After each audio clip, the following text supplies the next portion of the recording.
This is the Twilight Whispers Club. The sky dims, the wind stills, and somewhere between day and night, a story leans in to speak.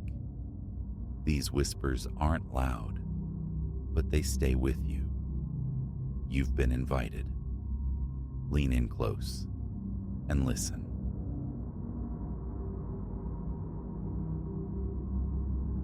An alien tang first pierced the pastoral calm, sharp and wrong, a chemical dissonance against the green scent of my Aunt Isolde's country lane. By the moment its true venomous nature registered, escape was already a dissolving notion. I'd come seeking sanctuary, trading the city's frantic pulse for 2 weeks guarding Isolde's snug farmhouse, while she visited kin down south. A reverie of porch-bound afternoons with dog-eared novels, perhaps a clumsy flirtation with the garden earth, had lured me from my cramped apartment, my pressure cooker career. Instead, I found myself ringside for a slow-motion catastrophe. Next door squatted a husk of a house, timbers weathered gray, windows like vacant eyes. Aunt Isolde swore it had breathed only dust and neglect for years. So, the flicker of light within its depths on my second night sparked curiosity, not alarm. A resurrection, perhaps? New owners braving the decay? I was stirring pasta sauce, the scent of oregano and tomato filling the kitchen, when the other smell insinuated itself. Faint initially, a mere acidic whisper beneath the cooking aromas. But as twilight deepened into night, it swelled, acrid and invasive. It clawed at my throat, stung my eyes. Sleep came fitfully, punctuated by coughing fits in the small hours. The chemical miasma had saturated the house, thick as fog. Disoriented, throat raw, I dragged myself to the window, peering through the moon-drenched darkness, and saw them. Silhouettes against the sickly yellow light spilling from the derelict house, shifting, hauling bulky containers, geometries of shadow against the familiar landscape. A cold dread began its slow climb up my spine. This was no midnight renovation. This was other. My fingers found my phone, poised to dial for help, yet a paralysis held me. Overreaction. A mundane explanation lurking just beyond my panicked thoughts. Disrupting the profound quiet of Isolde's haven felt like a transgression. So I watched, a silent sentinel behind the glass, as the night pulsed with illicit energy. Dawn brought no relief, only a persistent low-grade anxiety hum beneath the surface of the day. The chemical ghost lingered, fainter, yet stubbornly present. Cars materialized now, sleek, anonymous vehicles with tinted glass and plates from distant states. They arrived, disgorged occupants who vanished inside the decrepit house, then reappeared precisely 15 minutes later, departing swiftly. I took to the porch, book open on my lap, a flimsy disguise for my increasingly focused surveillance. The rhythm became undeniable. Arrival, 15 minutes. Departure, often with a small, nondescript parcel, clutched by the departing figure. The pieces clicked into place with the cold finality of a cell door locking, the caustic air, the nocturnal ballet of shadows, the metronomic visits. They were synthesizing poison, right there, breathing the same country air, beside my aunt's cherished home. Flight screamed through my veins. Pack, flee, call Isolde, shatter her Floridian peace with this toxic truth. Get out. but a strange inertia anchored me. Was it the violation of this tranquil pocket of the world, a nascent protectiveness for my absent aunt, or simply the dark magnetic pull of the abyss opening next door? Whatever its name, the impulse solidified. Stay, observe, understand. My notebook became a repository of dread.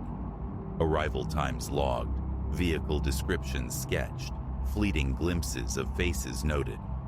My phone camera, wielded with furtive haste, captured blurry, incriminating fragments.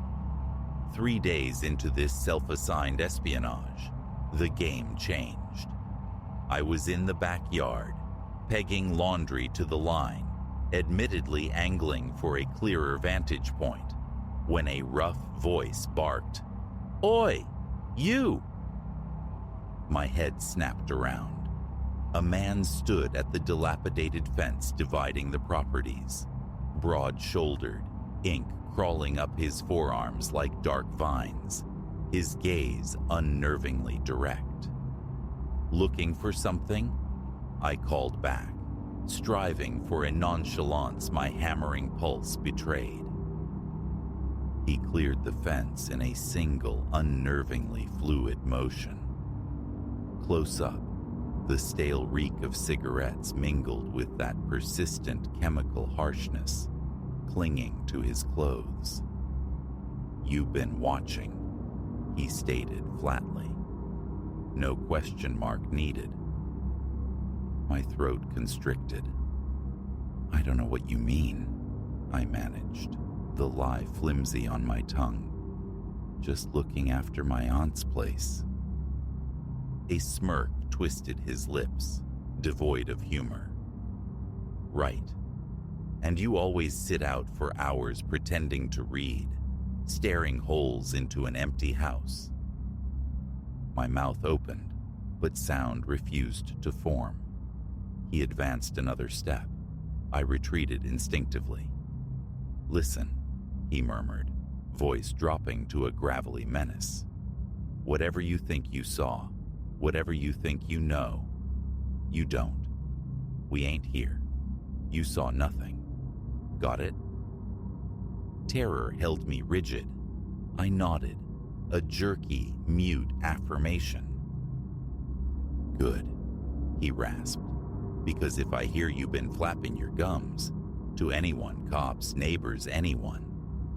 The threat hung there, potent and unfinished. He turned, vaulted back over the fence as easily as he'd come, and vanished toward the blighted house. I remained frozen, clothespins digging into my palm, the damp laundry forgotten, adrift in a suddenly hostile landscape. Sleep was impossible that night. I sat vigil by the window, heart leaping at every creak of the old house, every rustle in the trees. The chemical stench seemed to intensify, searing my nostrils, pounding behind my eyes. Logic screamed at me to run, to call the authorities from miles away. But a stubborn knot of something, responsibility maybe, or a foolhardy refusal to be intimidated, kept me rooted. The following day unfolded in a surreal blur of forced normalcy, overlaid with hypervigilance. The procession of tinted windows continued unabated.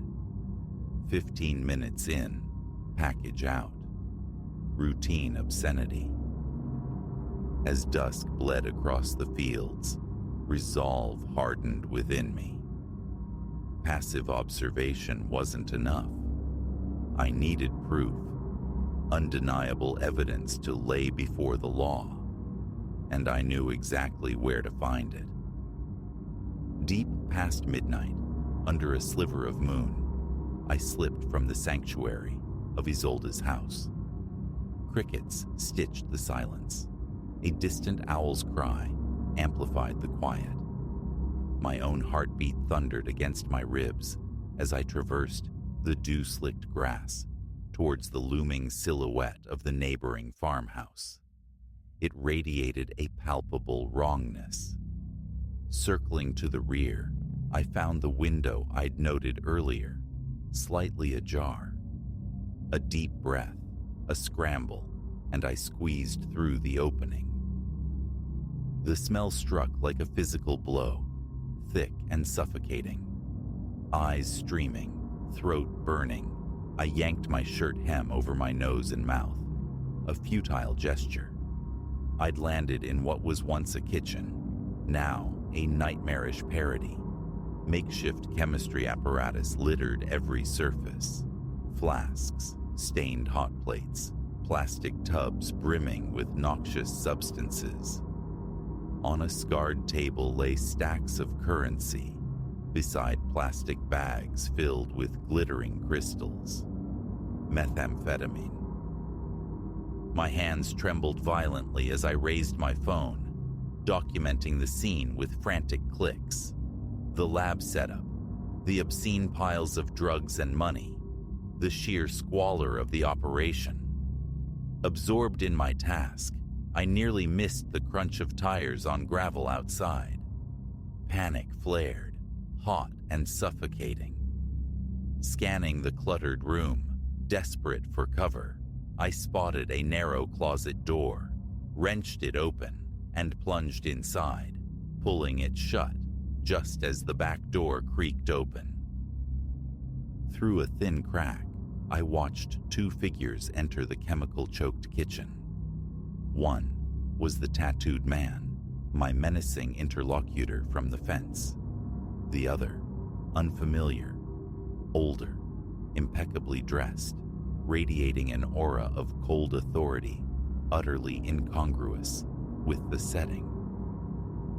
"Production's on schedule," the tattooed man reported. "Next yield ready by Friday." The older man surveyed the scene, his gaze sharp, appraising. "Excellent. Any complications? Neighbors?" A flicker of hesitation from the tattooed man. "Just the one. The woman next door. Been watching."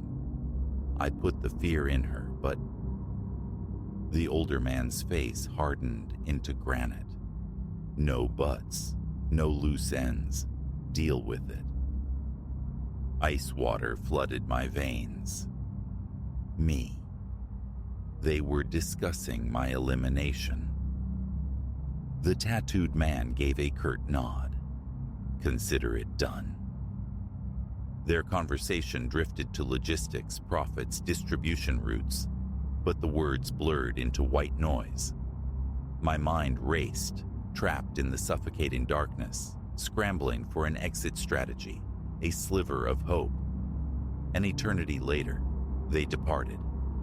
I waited, straining to hear any sound, any footstep returning, before daring to push the closet door open. My legs were jelly, threatening to buckle, but sheer terror propelled me back to the window. As I scrambled out into the cool night air, a shout erupted from behind me. I didn't look back. I ran, fueled by primal fear, across the dark expanse of lawn, back to the relative safety of Isolde's house. The door slammed shut behind me. Bolts slid home with shaking hands. Then I collapsed against the solid wood, gasping, the dam finally breaking in a flood of terrified tears. When the ragged breaths returned, I fumbled for my phone. My thumb hovered, then decisively pressed the numbers. 911.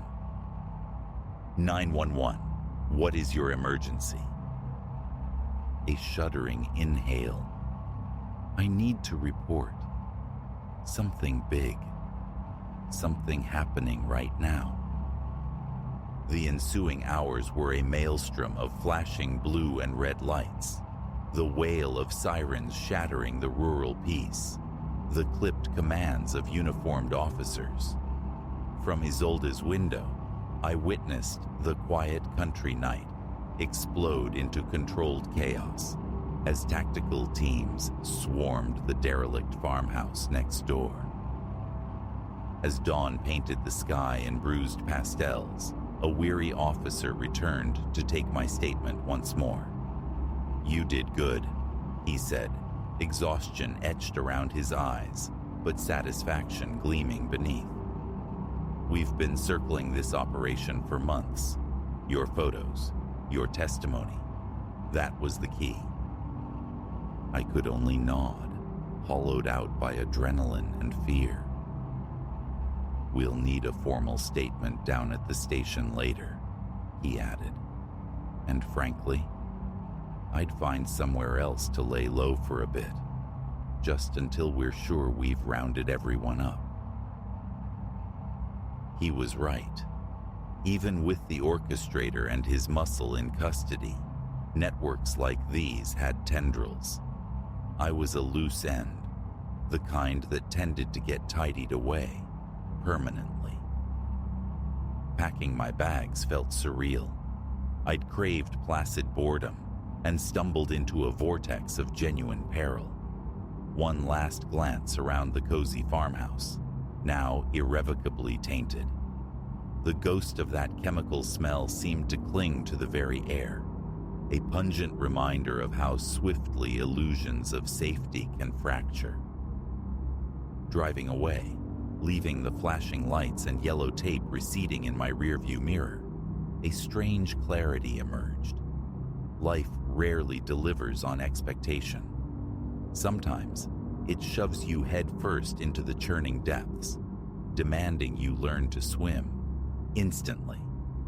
The tranquil escape I'd envisioned had vaporized, but in its place, I'd discovered an unexpected reservoir of nerve, the stark realization that even amidst profound darkness, the choice to act remains. The highway ribboned out before me, an open question mark, and for the first time in days, the air felt clean, breathable.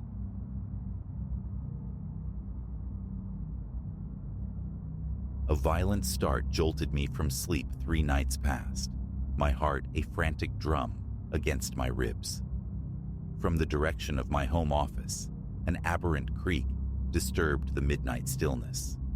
Illusion, I first thought, a phantom of dream, but dawn revealed the truth. The wood around the door handle was marred, scored by fine scratches, as if something had clawed for entry while I lay insensible. It was the first undeniable token that my sanctuary was compromised. I am Elias Thorne, 39 years navigating this world, currently inhabiting this space alone. 6 months ago, I took residence here, drawn by the necessity of a dedicated enclave for my peculiar profession. I delve into the dust of archives, resurrecting forgotten histories from aged documents for discerning private clientele.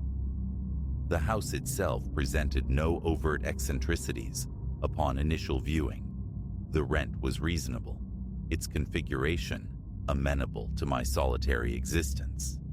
An upstairs room, compact and unassuming, became my study, furnished sparsely with a desk, a capable computer, utilitarian filing cabinets, and shelves burdened by reference texts. Simplicity reigns here. I eschew ornamentation, preferring the clean lines of order. In those nascent weeks, serenity prevailed. My days were consumed by the digital ether of archives and the tactile reality of brittle paper, tracing obscure threads of information for those willing to pay for such esoteric knowledge. Often, my work bled into the nocturnal hours, yet I held fast to the discipline of at least 6 hours repose. Only the deluge of urgent tasks could disrupt this rhythm, though I clung stubbornly to routine. That cherished routine fractured approximately 1 month ago, heralded by a cascade of unsettling phenomena. The scarred door handle was but the prologue. One morning, I crossed the threshold into my study to find my carefully collated papers strewn across the floorboards, disturbed as if by impatient hands. Certain documents had vanished entirely, only to reappear later, incongruously nestled near the living room sofa. I retrieved them, baffled, possessing no memory of transporting them downstairs. Fatigue, I reasoned initially, a lapse in my usually meticulous habits. Yet, the more I interrogated my memory, the more improbable it seemed. Disarray is anathema to me. My system, honed over years, guards against the loss of vital records. The subsequent day presented a fresh anomaly. A weighty reference tome lay open upon my desk, displaying a section untouched by my eyes for years. It pertained to arcane methodologies of research, a volume consulted once and promptly relegated to the shelf's dusty quiet. To find it gaping at a passage detailing forbidden medical inquiries, procedures long prescribed by governing bodies, stirred a profound disquiet within me. Its relevance to my current projects was non-existent. Yet as I closed the book and restored it to its place, I couldn't dispel the insistent notion that its exhibition was deliberate, a message intended for me. Prudence dictated locking the office door. Each night I turned the key, verifying the secure click twice over. Nevertheless, morning invariably found the door slightly ajar, gaping by a mere inch, yet unequivocally disturbed from its secured state. Books shifted on their shelves with phantom agency. Documents continued their perplexing migrations, vanishing from the study only to materialize in unexpected corners of the house. My mind first leaped to intrusion, a violation by human hands. But diligent searches yielded no proof of forced entry beyond those initial scratches. Nothing else in the house was touched. My wallet remained undisturbed on the kitchen counter. The television stood impassive. A locksmith was summoned, the old lock mechanism replaced with new gleaming tumblers. A fragile sense of security settled over me. It shattered that very night. Around the second hour past midnight, a distinct thump resonated from the hallway. Sliding from bed, a tremor seized my legs. My mouth turned to parchment as I fumbled for the heavy flashlight kept bedside. Easing my bedroom door open, I peered into the corridor's gloom, illuminated only by the faint, sickly glow of a small nightlight. Near the office door, a shape coalesced, a silhouette stark against the dimness, undeniably human in form, yet devoid of detail. An outline etched in shadow. I froze, breath caught shallow in my throat, a cold sweat beading on my brow. An attempt at silent movement was betrayed by a groaning floorboard. The silhouette's head pivoted towards the sound. A low, sibilant murmur reached me, the texture of words but lacking coherence. I raised the flashlight, its beam cutting the darkness. "Who's there?" My voice, thin and reedy. Silence answered. The figure remained motionless. My heart hammered a frantic rhythm against my sternum. Flight beckoned. Back to the bedroom, the telephone, the police. Yet an unseen tether held me fast. I advanced, inch by agonizing inch. Then, the figure retreated. Not walking, but gliding. A fluid drift backwards. As it passed the nightlight's feeble radiance, I caught a fleeting impression of a face. Pale, indistinct, almost translucent. It melted around the corner. I surged forward, racing down the hall, but found only emptiness. The front door stood fast, locked and bolted. Every window remained secured. A chill unrelated to the night air traced gooseflesh along my arms, the hairs on my nape prickling. Returning to the office door, I found it locked, precisely as I had left it from the outside.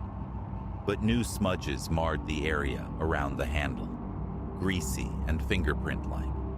My keys rested heavy in my pocket. The violation felt impossible, inexplicable. Retreating to my bedroom, I banished the shadows with every available light, struggling to quell the internal storm. The following morning delivered renewed chaos. My desk was again a landscape of disarray. Pages detailing antiquated, ethically dubious experiments lay scattered. These were not my typical research materials. My work centers on genealogy, historical tracing, nothing that ventures into such shadowed territories. I recognized them then, remnants salvaged from a box left by a previous occupant, discovered months ago in the attic's dusty recesses. It contained a miscellany of data concerning medical trials, unsanctioned techniques, detritus I'd deemed worthless and consigned to the back of a filing cabinet. I retrieved that forgotten box. Within, notes sketched out attempts at clandestine experimentation. Much remained incomplete, nascent concepts for research cloaked in ambiguity. The author's identity was obscured, a signature resembling Dr. A. Finch, barely legible, its letters faded by time. The deeper I read, the clearer the portrait became, a former resident immersed in profoundly unethical pursuits. Phrases hinted at concepts like prolonged consciousness and post-mortem continuity. Vague, disorganized, yet radiating a palpable wrongness. My immediate impulse was to destroy it all, yet a morbid curiosity stayed my hand. Could this be the source, the nexus of the disturbances plaguing my study? I set the documents aside, unresolved. Sleep became an elusive quarry that night. The image of the hallway silhouette replayed relentlessly behind my closed eyelids, accompanied by the phantom echo of that low murmuring. I left my bedroom door ajar, a sentinel awaiting further incursions. Around 3 a.m., a whisper slithered through the silence. Archives must finish. Close. Intimate. My heart leaped. Throwing back the blanket, I snatched the flashlight, bare feet recoiling from the floor's chill as I stepped into the hall. The silhouette stood there again, nearer this time, almost at my threshold. Discernibly male, clad in the faint outline of a coat. Eyes remained unseen, mere suggestions in a shadowy visage. It turned towards the office door, tracing the wood grain with an ephemeral hand. Then came the sound, a dry scraping noise, like fingernails dragged across the surface. I tried to shout, to command it to leave, but only a weak croak escaped my throat. Its attention shifted back to me. Its mouth moved, forming sounds lost in a garbled static. "Get out of my house," I managed, the words trembling. It seemed to tilt its head, a gesture of confusion, perhaps. Then, repeating its litany, archives, old records. I took a hesitant step forward. It recoiled, drifting backwards, vanishing down the stairwell. I pursued, haste lending wings to my feet, but the descent revealed nothing. Living room, kitchen, every portal, every lock, all secure. Tension coiled tight in my muscles. My throat was painfully dry. A tremor ran through my frame. A glass of water offered little solace. I remained in the living room until the first gray light of dawn seeped through the windows, adrift in uncertainty, convinced now that I contended with something beyond the bounds of the ordinary. With daylight came renewed resolve. I returned to the box of Finch's papers, scrutinizing each page with forensic intensity. References emerged. activation of old facilities, location-based attachments, and the chilling phrase, continuation beyond the living. A hypothesis began to coalesce. Perhaps Alistair Finch, the author of these notes, had met his end before completing his magnum opus. Perhaps some fragment of his obsessive will remained tethered to this place, to these documents. An imprint left behind. Ghosts? The notion felt alien, yet it was the sole explanation that accommodated the phenomena. The moving books, the migrating documents, the spectral figure seemingly intent on resuming its interrupted work. Answers demanded facts. A visit to the local records office unearthed the property's history. A man named Alistair Finch had indeed resided here some 20 years prior. He was identified as a researcher affiliated with a private facility, subsequently shuttered due to unethical practices. Official accounts stated he vanished under suspicious circumstances. No death certificate existed. Rumors painted conflicting narratives: flight abroad under an assumed identity, or a quiet demise within these very walls. The reports remained stubbornly inconclusive. That evening, I resolved to keep vigil. Locking the office door as usual, I extinguished the lights and positioned myself on a small stool in the hallway's darkness. Around 1:30 a.m., the anticipated disturbance began. The door rattled, the handle clicked insistently. A surge of adrenaline tightened my chest. I thumbed the flashlight on, its beam pinning the figure crouched before the door, spectral hands pushing against the solid wood. It turned towards the light, then slowly rose. The illumination offered a clearer, more terrifying view.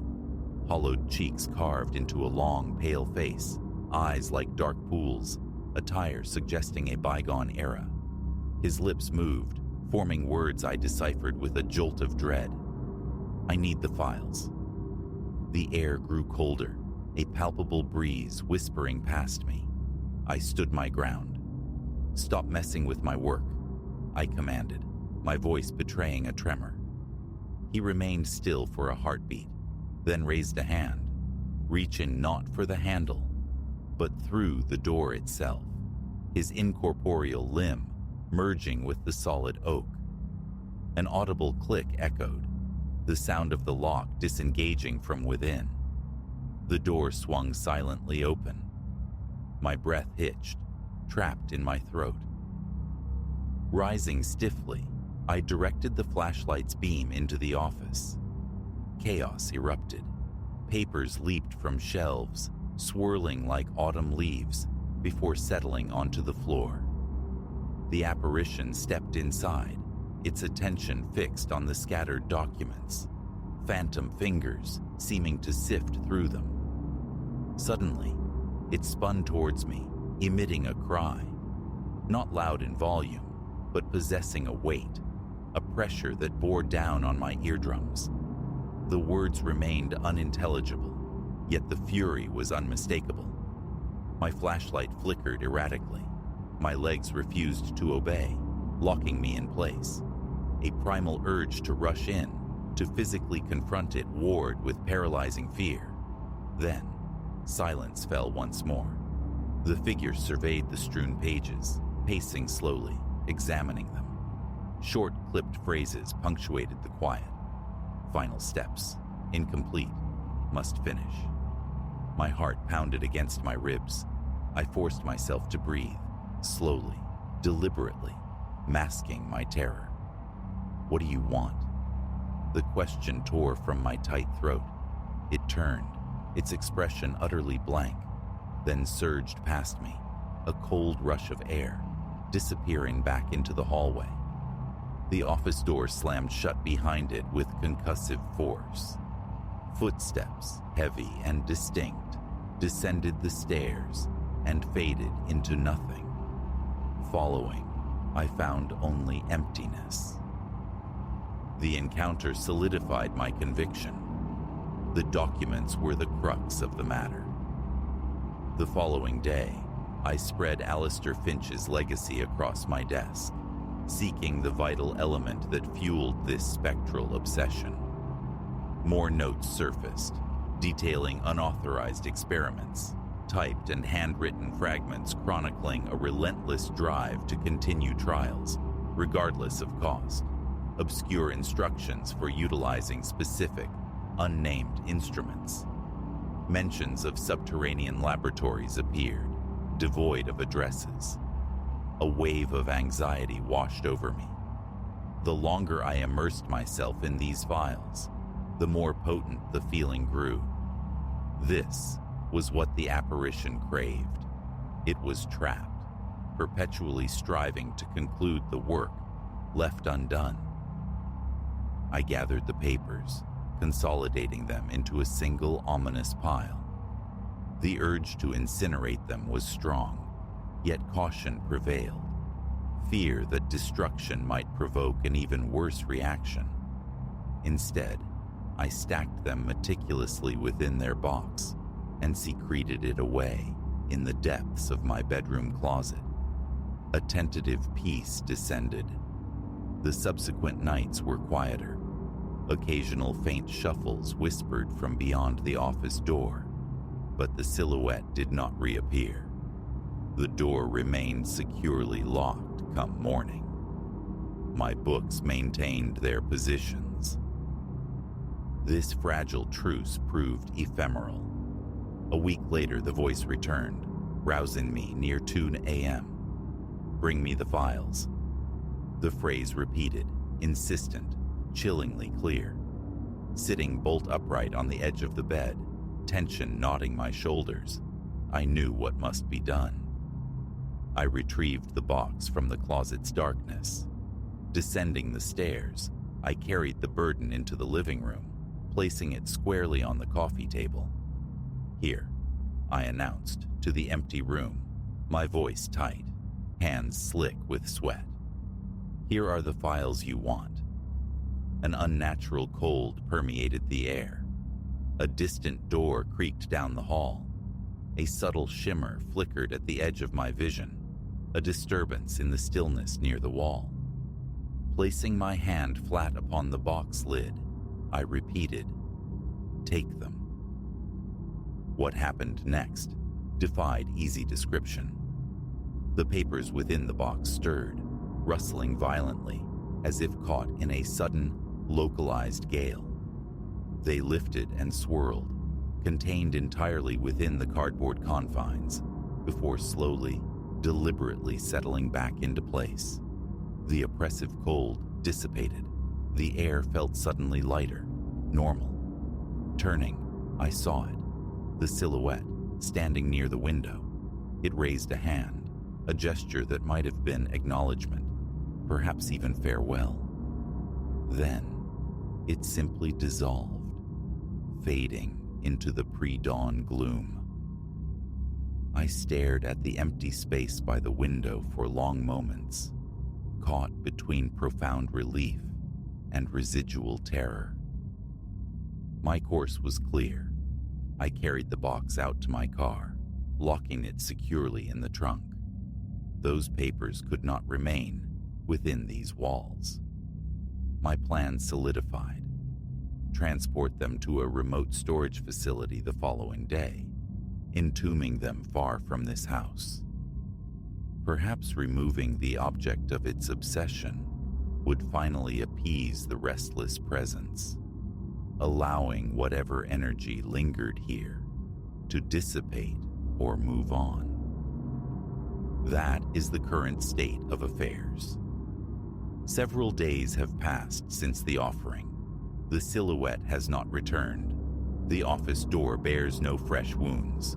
My books stand sentinel on their shelves, undisturbed.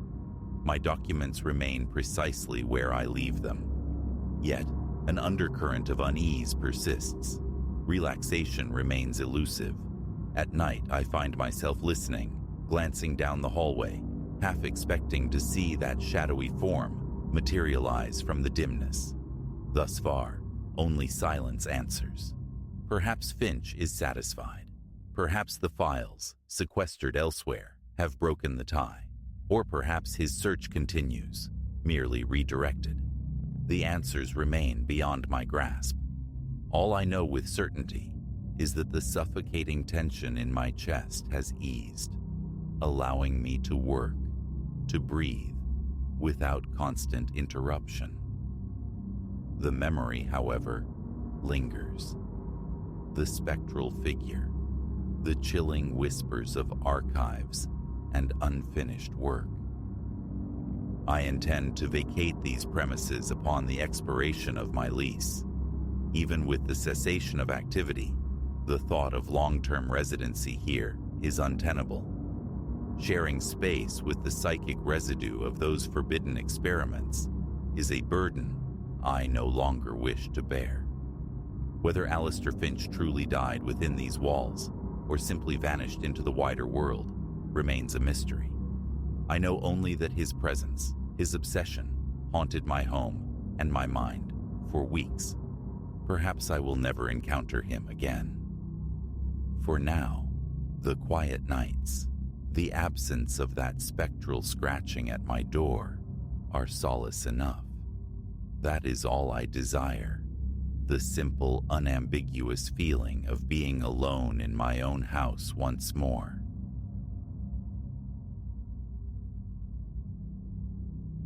Midnight found the tempest in full throat, a cacophony of wind and wave against which the first, almost apologetic rapping was nearly lost. I, Elias Thorne, dismissed it, mere storm-flung detritus against the lighthouse door. Yet, as the hours bled one into the next, the tapping shed its timidity, swelling to an insistent demand. By the third hour past midnight, a brutal pounding reverberated through the granite spine of my solitary tower, shaking the very floors beneath my boots. All the while, the storm howled its dominance, rendering any conventional arrival utterly impossible. Descending the spiraling iron stairs, torch beam cutting the dark, a cold certainty coiled in my gut. Whatever supplicant awaited entry was not of the human persuasion. Elias Thorne. That's the name etched in the logbook, keeper of the Black Rock Lighthouse these past 5 years. A lonely spire on a minuscule wave-battered islet off the Maine coast, Black Rock has pierced the maritime gloom for more than a century, a steadfast eye guiding vessels through treacherous narrows. It is a secluded existence, one whose stark rhythms, the pulse of the tides, the meticulous tending of the great lamp, the quiet satisfaction of warding the unseen dangers, had settled comfortably upon my soul. Or so I believed, until that tumultuous night late in October. The day had unfurled with deceptive normality, my rituals observed, the lens polished, machinery oiled, the weather notations meticulously logged. But twilight brought a bruised and swollen sky. Static-laced warnings crackled from the radio, an unforeseen squall system churning towards us, promising gale-force winds, torrential rain, perhaps even ice hurled from the heavens. I made the rounds, securing the exterior, battening down against the impending violence. By nightfall, the storm unleashed its fury. Rain hammered the lantern glass, driven horizontal by winds that shrieked like tormented souls. Breakers detonated against the island's rocky base, flinging spray high enough to mist the lower portals. Ascending to ignite the beacon, a surge of profound purpose filled me. This was the crucible for which I stood sentinel. On nights sculpted from such elemental chaos, my light might be the sole filament between a ship's hull and the unforgiving seabed. I settled into the watchroom, a pot of potent coffee brewing. a familiar dog-eared novel open on my lap. The storm provided its own immersive soundtrack, a relentless orchestration of wind, water, and stone, almost hypnotic in its ferocity. And then I heard it, a knock. So faint initially, I questioned my own senses. Who, in God's name, could be out there? This island was mine alone, the nearest mainland miles across a furious sea. Dismissing it, I returned to my reading. Moments later, it returned. 3 distinct raps, swallowed almost immediately by the gale. I lowered the book, straining to hear. Silence, save for the storm's voice. Just as I began to rationalize, to convince myself of phantom sounds born of wind and solitude, the knocking came again, louder now, demanding attention. An icy tributary traced its path down my spine. This defied all logic. No vessel could have navigated these waters tonight. Even a desperate attempt would have been preceded by a radio call. My receiver, perpetually vigilant, remained silent. I grasped at straws, storm debris striking the door rhythmically, some structural groan of the old tower under strain. But the knocking persisted, growing bolder, more frequent as the night deepened. It became nomadic, sometimes at the main entrance, then the service door at the rear, occasionally seeming to emanate from the high windows themselves. By 3 in the morning, it had coalesced into a constant percussive assault, a palpable vibration traveling through the very stone beneath me. Explanation failed. Dismissal was impossible. Fear warred with an insistent curiosity. Every primal instinct shrieked for inaction, for refuge in the upper levels, pretending deafness until the storm passed. Yet another part, the keeper part, the part that needed to know, compelled me downward. My hand, trembling slightly, closed around the reassuring heft of the heavy-duty torch. Its weight anchored me as I began the spiraling descent. The pounding intensified with each downward step, the vibrations now a physical presence through the soles of my boots. My heart hammered against my ribs. Sweat slicked my palm on the torch casing. Reaching the heavy oak door, I paused, my hand hovering over the cold brass latch. What if a shipwrecked soul miraculously washed ashore, desperate for sanctuary? Could I condemn anyone to this maelstrom? Drawing a ragged breath, I threw the bolts and wrenched the door inward. The wind struck like a physical blow, staggering me, driving stinging rain and salt spray into my eyes. I raised the torch, squinting against the onslaught. Nothing. Emptiness. The beam swept across the small stone landing, then probed the drenched, chaotic rocks beyond. Only wind, rain, and the explosive fury of the waves. Relief washed through me, potent but fleeting, immediately chased by profound confusion.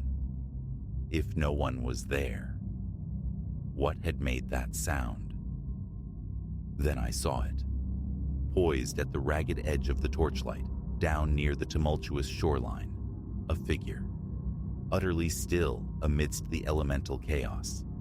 I blinked, convinced it was an apparition, born of stress and shadow, but it remained. Tall, gaunt, draped in something akin to a long coat that writhed and snapped in the gale. Its face was lost to the tenebrous gloom. Hello? My shout was thin, almost stolen by the wind's roar. Are you injured? Do you need assistance? The figure offered no response, no movement. It simply stood, oriented towards the lighthouse, towards me. A profound wrongness settled over me, cold and heavy. I was about to slam the door, to retreat and radio for aid, when the figure shifted. An arm, unnaturally long, lifted, pointing directly at my position. And then, defying all known laws, it began to move forward, not navigating the treacherous rocks, but gliding, impossibly, across the surface of the churning, violent water. I slammed the door shut, the heavy oak shuddering, my heart a frantic drum against my ribs. This wasn't real, a waking nightmare perhaps, induced by exhaustion. Yet, even through the solid wood, I heard them. Footsteps, measured, deliberate, ascending the path towards my sanctuary. Then the knocking resumed, no longer diffuse, but focused, concentrated on the very door I stood behind. Slow, heavy impacts that shook dust from the ceiling timbers. I stumbled backward, mind reeling. What was that thing? What did it want? The pounding escalated, each blow resonating deeper, the door groaning in its frame. Turning, I fled, taking the spiral stairs 2, 3 at a time, instinct overriding thought. I didn't stop until I burst onto the narrow gallery, encircling the great lantern itself. The storm enveloped me, wind and rain a brutal assault. Clutching the iron railing, I peered down towards the lighthouse entrance. The door stood open, a dark maw in the stone. As I watched, horrified, the figure emerged from within. Even from this height, its inhumanity was starkly apparent. Its movements possessed a disturbing fluidity, its proportions subtly, grotesquely wrong. It paused, then slowly, deliberately, tilted its head upwards. I glimpsed pallid, waterlogged flesh, eyes that pulsed with a sickly, phosphorescent glow, and a mouth that stretched impossibly wide, revealing ranks of needle-sharp teeth. It raised one elongated, distorted arm, pointing again, directly at me, and then it began to climb, not via the internal stairs, but scaling the lighthouse's sheer exterior wall. Its progress was rapid, jerky, unnervingly like some immense pale spider ascending the stone. I stood paralyzed by terror, watching its inexorable approach. The wind carried fragments of its voice, a sound like the abyssal grinding of stone and the rush of deep water, yet somehow coalescing into words. "Keeper," it hissed, the sound both wet and grating. "Your time is done." In that instant, understanding crashed upon me. The old sea tales, the cryptic warnings from weathered fishermen, dismissed as folklore, they were true. Our duty, the keepers, extended beyond mere navigation. We were guardians, standing against entities that festered in the unfathomed depths, beings who perceived our lights not as guides, but as challenges. And sometimes it seemed they came to usurp the challengers. As the creature hauled its grotesque form onto the gallery, its long limbs scrabbling for purchase, I made my choice. I was Elias Thorne, keeper of Black Rock Light. My duty held.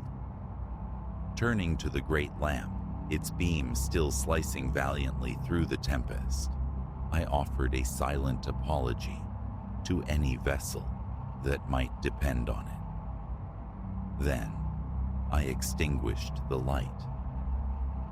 Plunged into sudden, disorienting blackness, the creature hesitated, seemingly confused. I seized the moment, ducking beneath its flailing limb and hurtling back towards the stairs. I heard it behind me, a wet, chittering sound, interspersed with the scrape of claws on metal as it pursued. But this tower was my domain. I knew its every twist and shadow. Reaching the base, I bolted out into the storm, not pausing until I reached the wave-battered shore. There, I turned.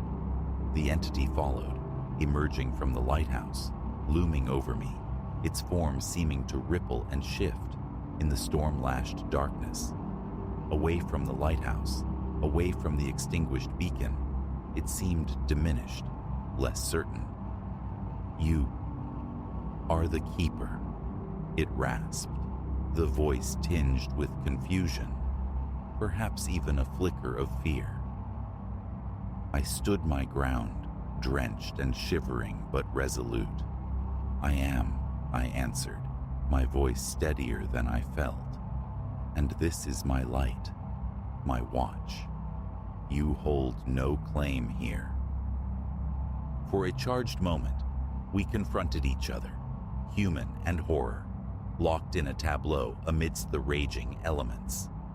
Then, slowly, hesitantly, the creature began to withdraw.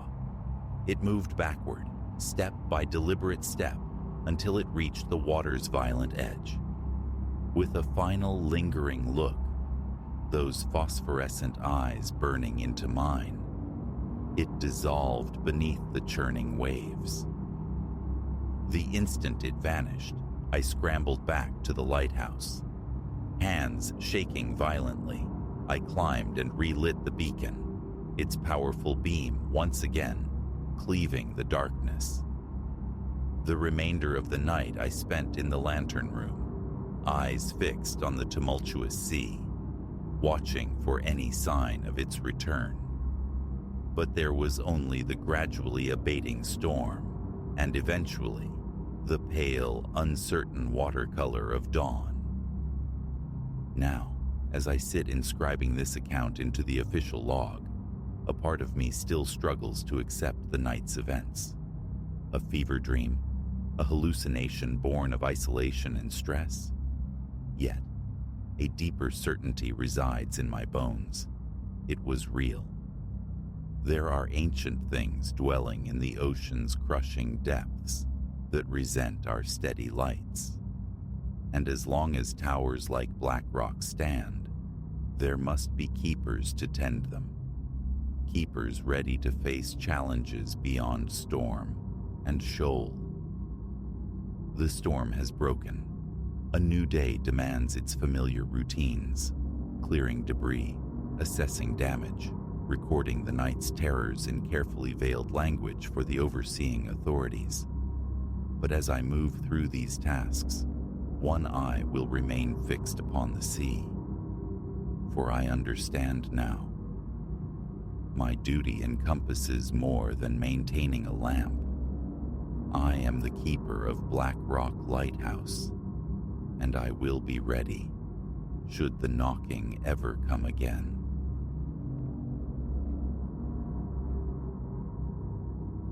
Beneath our bedroom window, the dawn revealed a single indentation pressed deep into the virgin sand.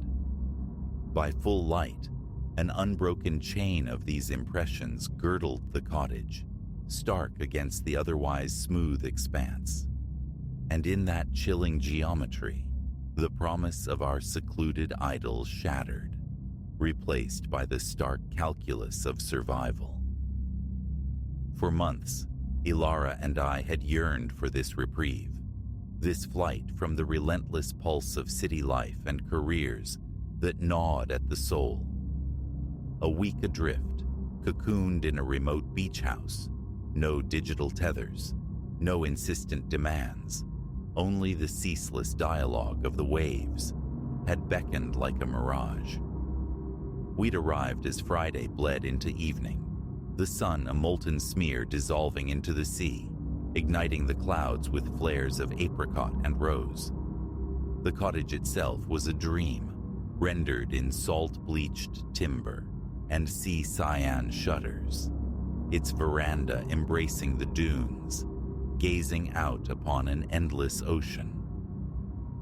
"It's sublime," Ilara whispered, her gaze luminous, drinking in the vista. I could only concur. Our nearest counterpart was a distant silhouette, half a mile swallowed by coastline in either direction. We possessed our own sequestered paradise.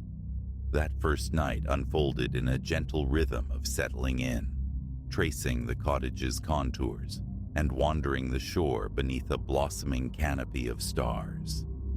The ocean's breath, saline and cool, began its alchemical work, loosening the knots of tension coiled deep within me. Sleep claimed us easily, entwined to the murmur of the surf, dreaming only of the uninterrupted serenity promised by the days ahead. The ingrained discipline of early rising pulled me from slumber before the sun. Careful not to wake Ilara, I slipped downstairs, the floorboards cool beneath my feet, intent on coaxing life from the coffee percolator.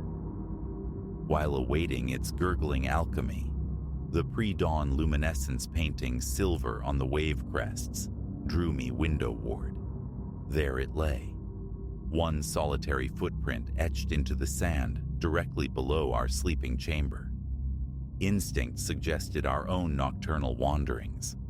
Yet, closer scrutiny revealed a print far exceeding the dimensions of either Ilara's foot or mine. More disturbingly, it pointed towards the house, an arrival, not a departure. A tremor, unrelated to the mild morning air, traced its way down my spine. Impelled by a nascent urgency, I moved outside, needing to examine this anomaly before the incoming tide could erase it. What awaited turned my marrow cold. The lone print was merely the first link in a chain. A complete circlet of identical impressions surrounded the entire structure, as though some entity had methodically paced around our haven throughout the night. I stood rooted, my thoughts scrambling for purchase on a logical explanation. A prank? Local youths testing the mettle of off-season visitors. But the sheer precision was baffling. Perfect prints in yielding sand, with no surrounding disturbance. And the pattern, a deliberate enclosure, not random mischief. "Reese, what are you doing out?" Ilara's voice, soft yet sharp, cut through my paralysis. She stood on the veranda, swathed in a robe, curiosity etched onto her features. A fleeting impulse urged me towards deflection. Why poison our sanctuary with what might be mere foolishness? But as my lips parted to shape a dismissal, the lie felt impossible, treacherous. "Ilara, you need to see this," I managed, gesturing towards the sand. "Confirm I haven't lost my mind." She descended the steps, her own delicate footprints momentarily gracing the sand beside the larger, more menacing marks. As her eyes followed the circumference, the color drained from her face. What is this?" she breathed, the words barely audible. "I haven't the faintest idea," I confessed, "but I don't like it, not one bit." The ensuing hour saw us meticulously scouring the beach, seeking any corroborating sign. A trail leading away, a scuffle, anything. Nothing. The sand lay pristine beyond the immediate perimeter of the house. It was as if the printmaker had simply materialized, performed their unnerving circuit, and dissolved back into the ether. "Should we try the police?" Ilara proposed, her voice tight, as we retreated towards the cottage. I nodded, though the prospect felt futile. What report could we make? Unsettling footprints, soon to be erased by nature? The landline offered only a hiss of static. My mobile displayed a void where signal bars should be. We were utterly marooned. Likely the approaching storm, I offered, indicating the bruised clouds massing on the horizon. Service will return once it passes. Ilara gave a slight nod, but the apprehension in her eyes was a stark reflection of my own burgeoning unease. We attempted to salvage the day, to reclaim the languid peace of the evening prior, but the spell was broken. The carefree atmosphere had evaporated, replaced by a brittle tension. Every creak of timber, every sigh of the wind became a potential harbinger. Shadows pooled in corners, seeming to deepen and watch. As dusk surrendered to night, and the storm unleashed its preliminary growls, the air within the cottage grew thick, almost unbreathable. We checked latches, drew curtains, small rituals offering scant comfort against an intangible dread. "Perhaps we should leave," Ilara murmured from the darkness beside me in bed. "Sleep an elusive phantom for us both. First light, just drive back." "Agreed," I replied, the concession grating against some primal territorial instinct. Yet, prudence screamed louder than pride. A percussive clap of thunder rattled the window panes, making us both flinch. The storm was now directly overhead, rain drumming against the glass with furious intensity. Lightning intermittently bleached the room, rendering familiar shapes stark and alien. It was then we heard it, a sound distinct from the tempest's symphony, a low, grating scrape emanating from the floor below. Ilara's hand found mine, her grip fierce. "Reese," she whispered, her voice frayed with terror. "Someone's inside." My immediate reaction was denial. The wind, the house settling, but I'd heard it too.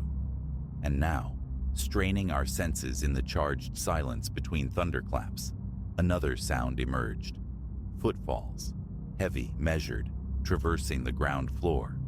My mind raced, cataloging potential defenses. The decorative baseball bat glimpsed in a downstairs closet felt worlds away. The weighty ceramic lamp on the nightstand was the only viable weapon within reach. "Stay put," I hissed, untangling myself from her grasp. "Lock this door after me. If anything happens, if you hear, just run, Ilara. Don't hesitate. Just go." She shook her head violently, clinging tighter. "No, don't go down there." Another thunderous detonation coincided precisely with the house plunging into absolute blackness. The power was gone. The footsteps downstairs halted, then resumed, their trajectory now unmistakably towards the staircase. In the suffocating dark, my fingers fumbled, wrenching the lamp cord from the wall socket.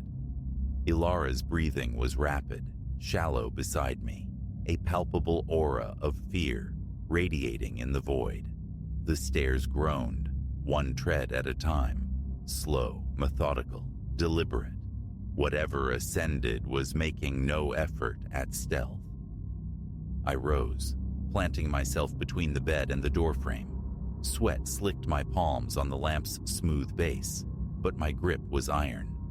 Ready. The footsteps reached the landing. A pause, pregnant with menace, as if deciding. Then, with chilling certainty, they turned towards our door. Behind me, Ilara's whispers sounded like fragments of prayer. The doorknob began to rotate, agonizingly slow. Primal instinct surged.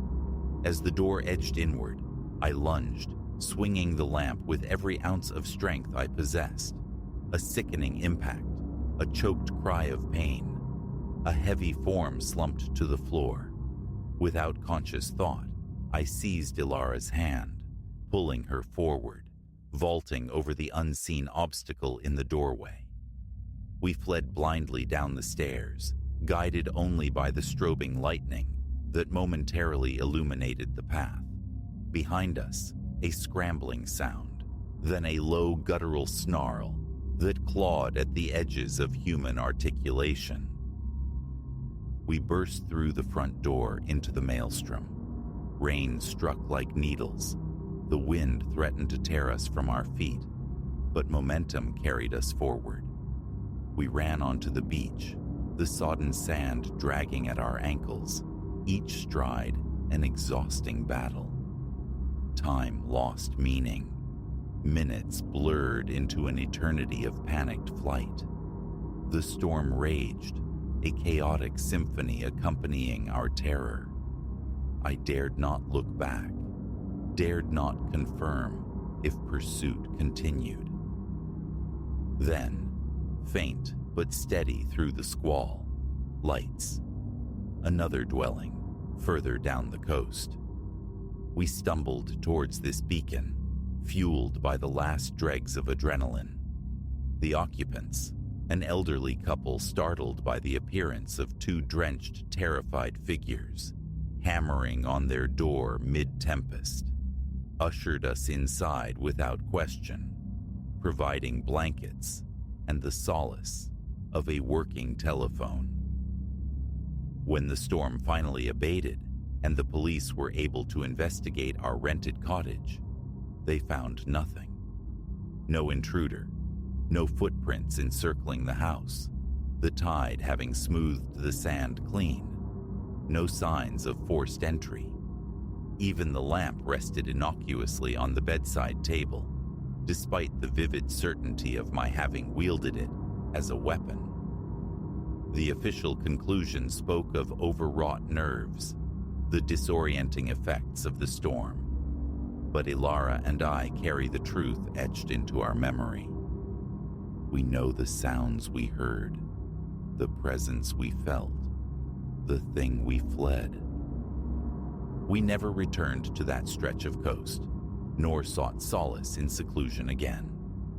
Now, we find comfort in the press of crowds, the anonymity of bustling cities, because we learned, with brutal clarity, that isolation doesn't always equate to peace. Sometimes, it leaves you vulnerable. And sometimes, the impressions left in the sand are not merely tracks, but a stark, chilling warning that you are profoundly, terrifyingly not alone.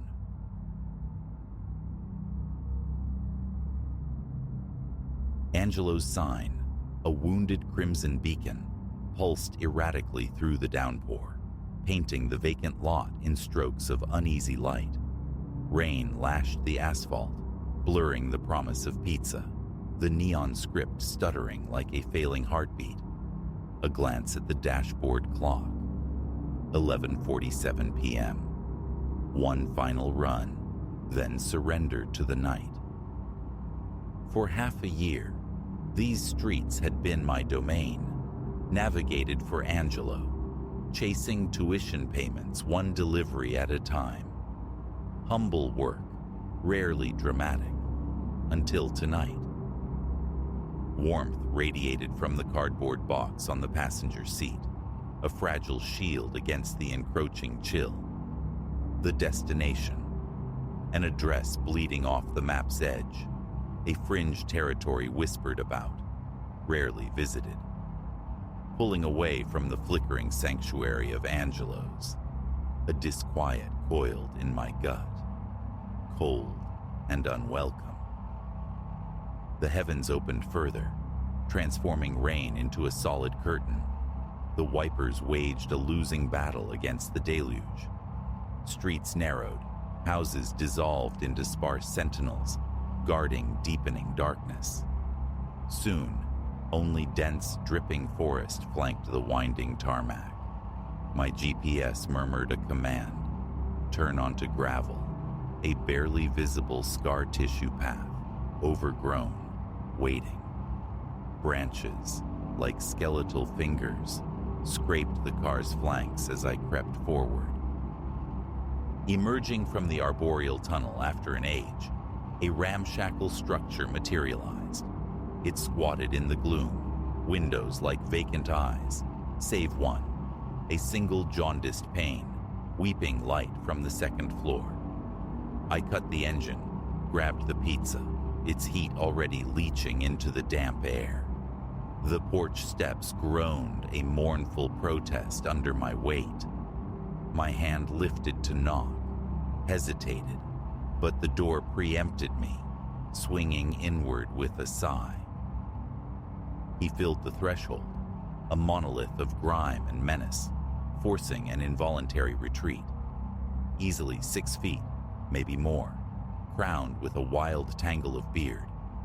His eyes, chips of obsidian, seemed to pierce the thin veneer of my composure. A stained undershirt clung to his frame. His jeans were relics of another era. Pizza, I managed, the word thin, offering the box like a supplicant. A fissure cracked his face, approximating a grin, utterly devoid of warmth. Right on schedule, he rumbled, a gravelly undertone. Bring it in. Gotta find my cash. Every nerve ending screamed retreat, urged me back to the metal shell of my car, away, fast.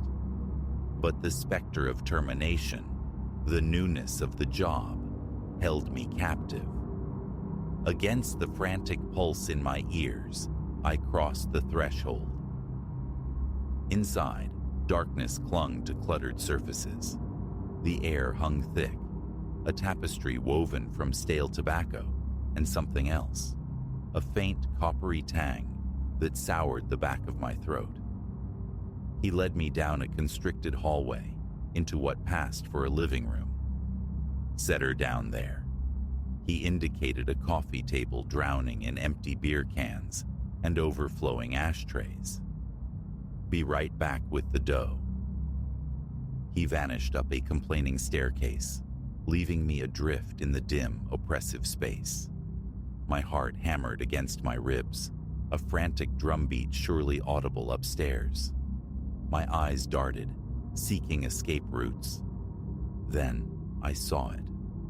Tucked in the room's far corner, partially obscured by a threadbare armchair, lay a duffel bag. Unzipped. Protruding from its canvas mouth, cold geometry, the unmistakable cylinder of a gun barrel. Ice bloomed in my veins. This wasn't eccentricity. This was danger, stark and immediate. Escape. Now.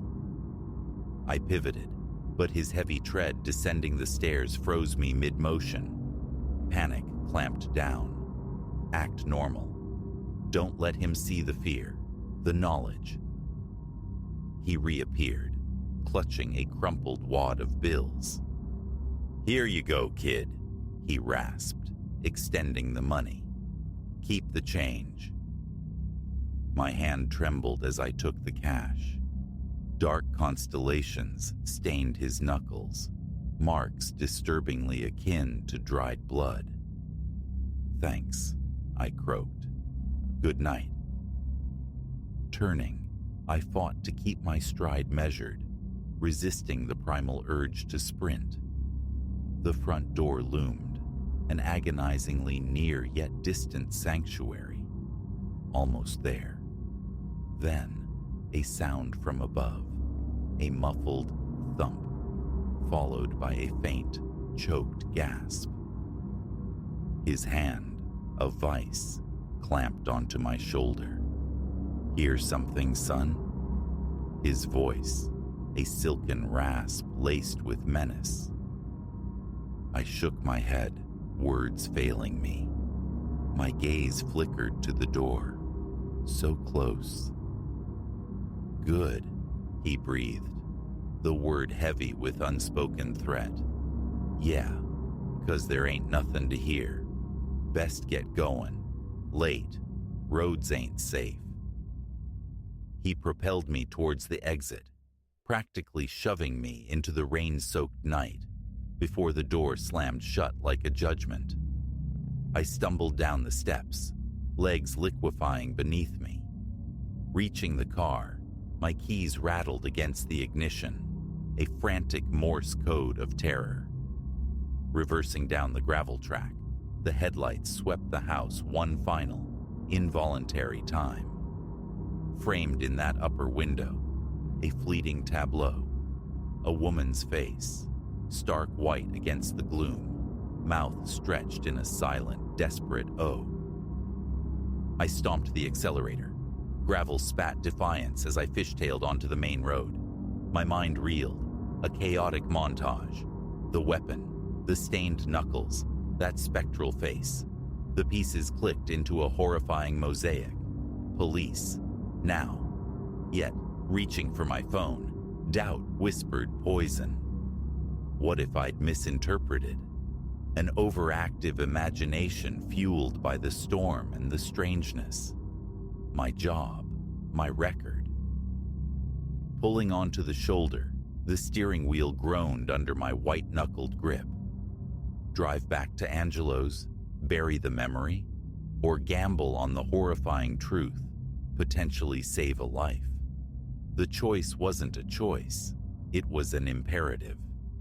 I dialed 911, my voice a shaky tremor, relaying the nightmare to the dispatcher. Drive to the nearest station, they instructed. Wait. Hours bled into a sterile haze of fluorescent lights and clipped questions. I recounted everything. The firearm, the blood, the apparition in the window. They listened intently, the address galvanizing them into action. Dawn was breaking when the full picture emerged. Silas, the man with the obsidian eyes, was a phantom trailed by disappearances across 3 states. The raid confirmed their worst fears, uncovering grim evidence. And the woman? Alive. Captive in that upstairs room. My delivery, my call. The fragile thread she'd clung to. The ensuing weeks were a whirlwind. Detective interviews, a formal commendation, hesitant inquiries from local news crews. Angelo, bless him, offered a raise and unlimited time off. But even as normalcy cautiously reclaimed its territory, the night remained vivid, indelible. Angelo's stuttering sign, the slick obsidian roads, the silent scream etched onto the window pane. It colonized my dreams. I kept the job, though. It felt altered, weightier. Each darkened porch, each unfamiliar knock, held a new potential. Every delivery, a possible turning point. Because now I understood the razor-thin membrane separating the ordinary from the profound, the routine run from the life-altering moment. Sometimes, the most critical intersections arrive disguised as the utterly mundane. Sometimes, a simple pizza delivery changes everything.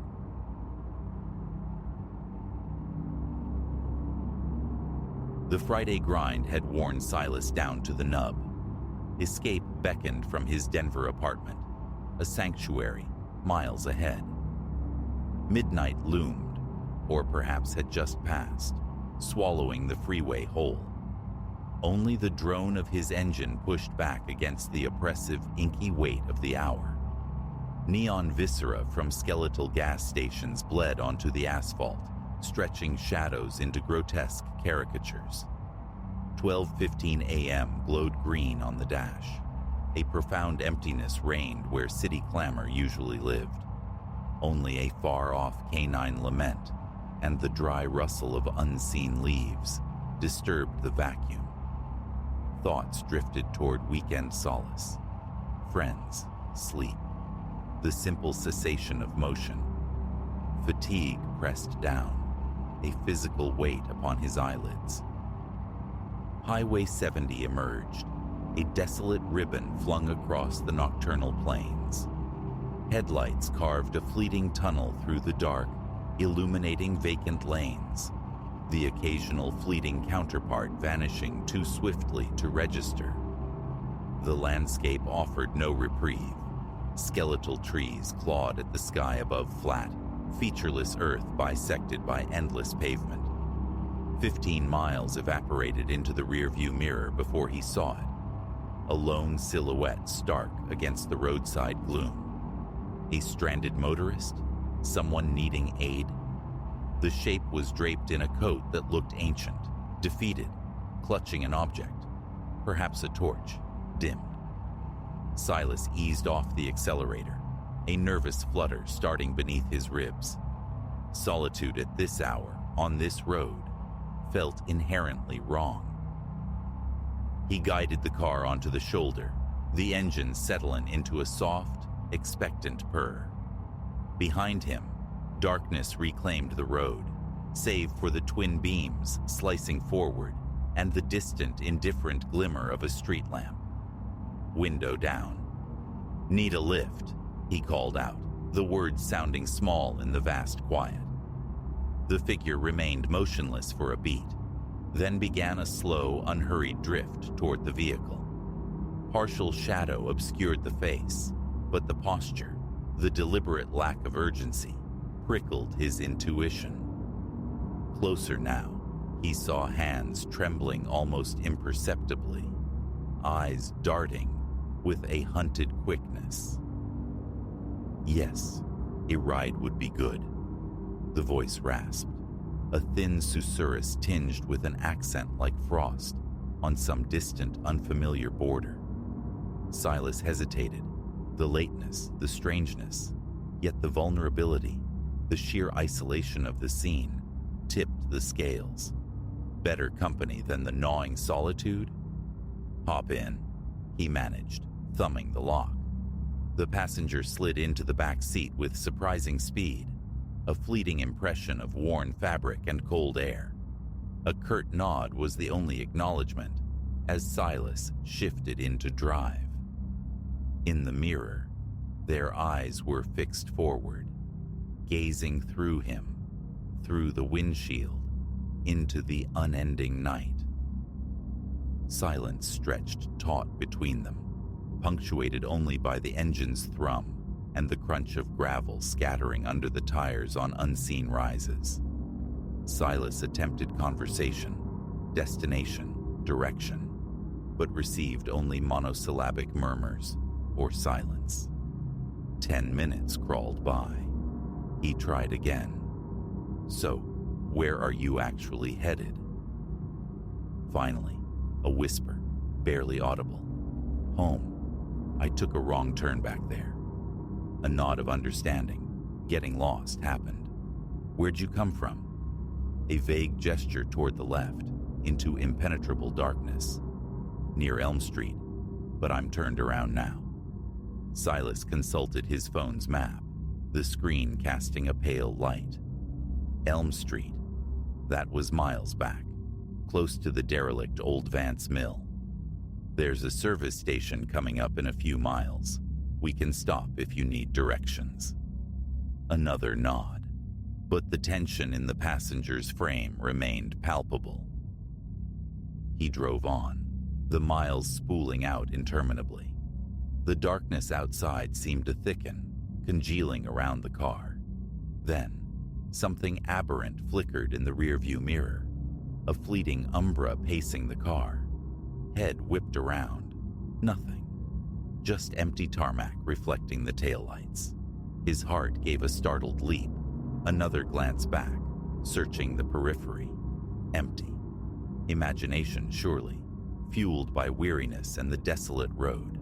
The passenger remained utterly still, gaze locked ahead. Silas forced his attention back to driving, but unease coiled in his gut. Was the shadow still there, just beyond sight? He adjusted the mirror again. Nothing.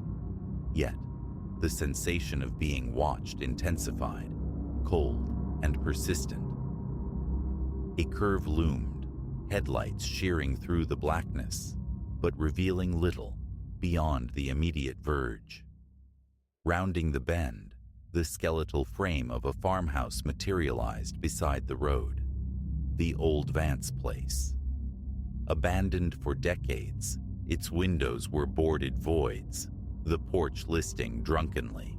An involuntary shiver traced his spine. "That's the old Vance place," Silas offered, aiming for casual. "Been empty for years." The passenger stirred, breaking their silence. "It feels haunted out here tonight." A nervous laugh escaped him. "Yeah, it gets atmospheric." They rolled past the decaying structure, but the wrongness lingered, amplified. The feeling of observation intensified, prickling the back of his neck. His grip tightened on the wheel. Another glance at the passenger, still statue-like, staring forward. Suddenly, a violent shudder rocked the car as they struck a hidden pothole. The engine coughed, stuttered. Silas pulled over, killing the ignition. "Okay, let me just check things out," he announced, stepping out into the chill night air. The passenger watched him, unblinking, from the back seat. Flashlight beam probing the engine bay revealed nothing amiss, just road grime, the usual mechanical clutter. "Looks okay," he called back, sliding behind the wheel. "Should be fine." The engine restarted smoothly, its familiar hum a small comfort. He drew a shaky breath. Right, nearly at that gas station. But as they drove on, the road seemed to constrict, trees crowding the edges, their branches interlocking overhead. The headlight beams felt weaker, swallowed by the encroaching dark. His gaze kept flicking to the passenger, whose silent presence grew heavier, more unsettling with every passing mile. 10 minutes later, the weak flickering beacon of the gas station emerged from the gloom. Relief washed through Silas, potent and immediate. "There it is. Let's pull in." He guided the car into the sparsely lit lot, cutting the engine. "Okay, we're here. Grab whatever you need." The passenger nodded, hand moving toward a pocket. "Thank you." Silas unlocked the doors, but before the passenger could move, an unnatural gust of wind slammed through the lot, carrying an arctic chill that pierced the car's interior. He shivered violently. "You all right?" he asked, glancing back. The passenger nodded, but their hands were visibly trembling now. "Fine. Just cold." Silas went to the pump, the mundane task of refueling feeling surreal. He kept glancing back at the car, at the figure staring rigidly ahead. This wasn't right. A deep instinctual wrongness screamed beneath the surface of the night. "Tank full," he returned, trying to shake off the mounting dread. The passenger hadn't moved. "Okay, let's move," Silas said, turning the ignition key. As they pulled out, he risked one more look. The passenger was now turned, gazing out the side window at something beyond Silas's view. A knot tightened in his stomach. "Everything okay back there?" They turned to face him, and the sight stole his breath. The eyes were pale voids, hollowed out, utterly vacant. "I think," the voice whispered, thin as ice, "you should go on without me now."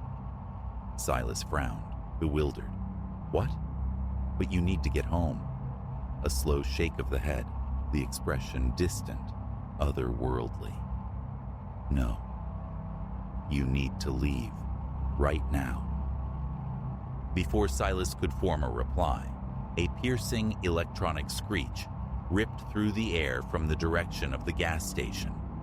He spun around. The station's lights flickered erratically, then dimmed to near darkness.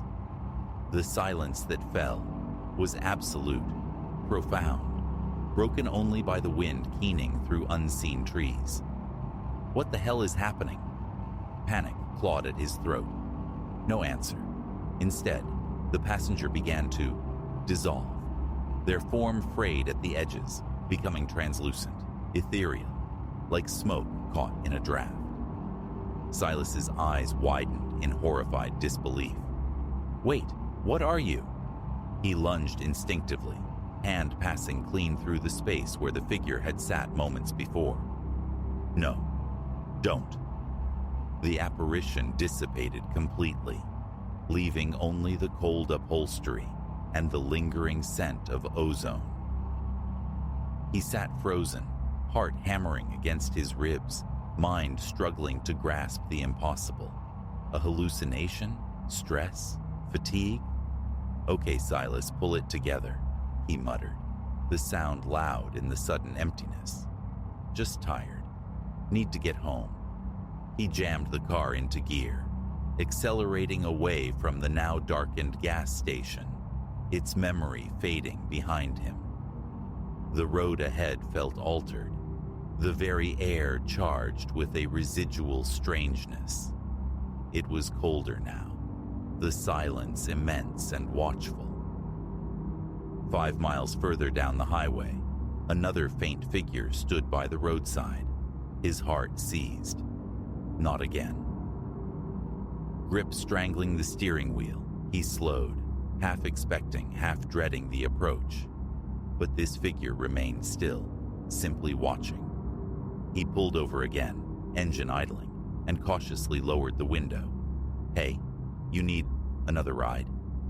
Silence. The figure didn't stir, didn't acknowledge him. A deep, primal dread began to bloom. Hello? He called out, voice trembling. Then it began to move, slowly, deliberately, walking toward the car. Shadows clung to the face, obscuring details, but the intent felt palpable. Pure panic surged. Nope, going now, he choked out, slamming the gear shift and flooring the accelerator. A frantic glance in the rearview mirror. The figure stood motionless by the verge, watching him flee into the night. His mind scrambled for explanation. Elaborate prank? A waking nightmare? Something else. He pushed the car faster, desperate for distance. The interior felt frigid, his breath plumed in the dim cabin light. The highway stretched on, an infinite black maw. Miles later, flashing blue and red lights pulsed ahead. A police cruiser parked on the shoulder. Relief warred with a new anxiety. Help or more questions? He pulled over. An officer, Kale, approached, flashlight beams sweeping across the interior. Everything all right, sir? Silas nodded, forcing steadiness into his voice. Yeah, officer. Just taking a moment. Kale's gaze lingered on him, then flicked to the empty passenger seat. Traveling alone tonight? No, I picked up a hitchhiker back there, Silas stammered, gesturing vaguely. The officer's expression shifted subtly. You mean the one who disappears? A cold fist clenched around Silas's heart. What do you mean? Kale sighed, a weary sound. Been getting reports for years. Phantom hitchhiker on this stretch of 70. People pick someone up, usually a woman, seems distressed. Then poof, gone. Sometimes they see her again further down the road. Silas stared, the pieces clicking into a terrifying whole. So she's... Kale nodded gravely. Looks like it. Name's Eliza Vance, according to the local stories. Happened decades ago near the old mill. Best advice? Stay calm, keep driving. Nothing you can do. He gave a curt nod, turned, and walked back to his patrol car, leaving Silas utterly alone, on the haunted highway. He sat for a long moment, Cale's words echoing in the ringing silence, hands shaking uncontrollably. Starting the engine felt like an act of immense will. Fear and a strange sort of validation warred within him.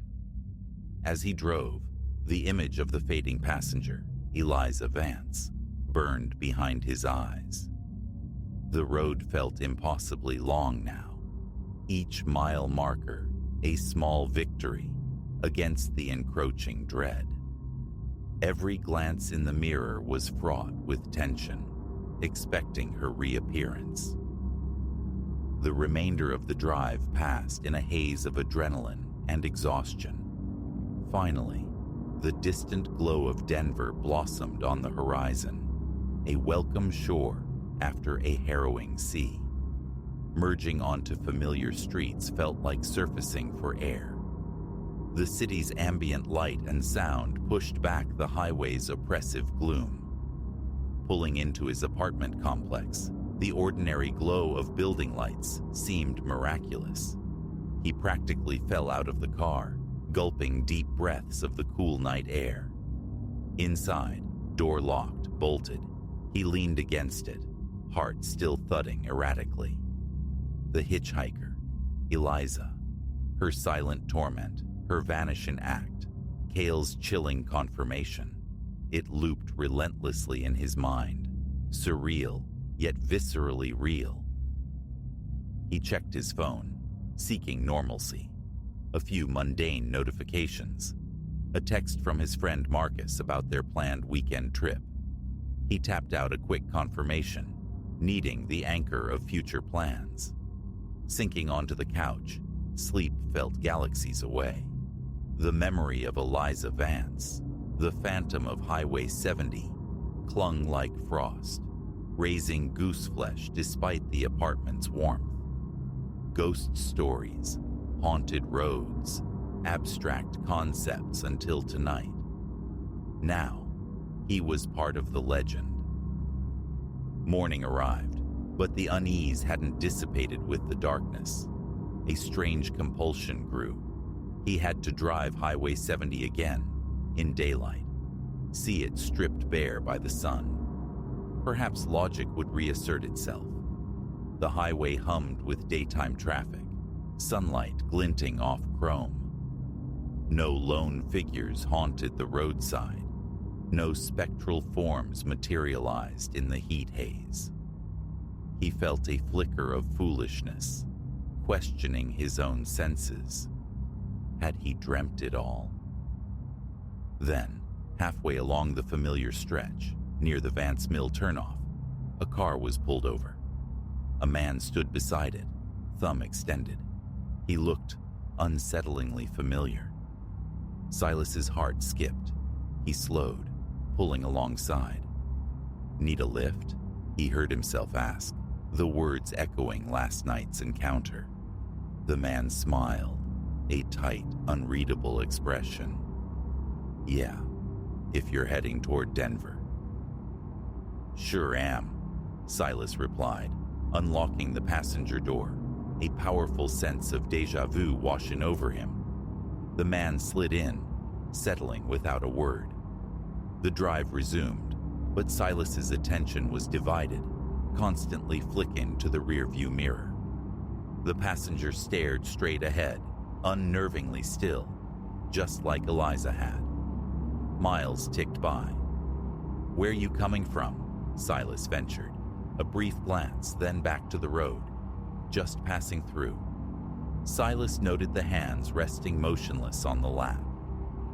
"Everything all right with your car?" A slight shake of the head. "Doesn't matter.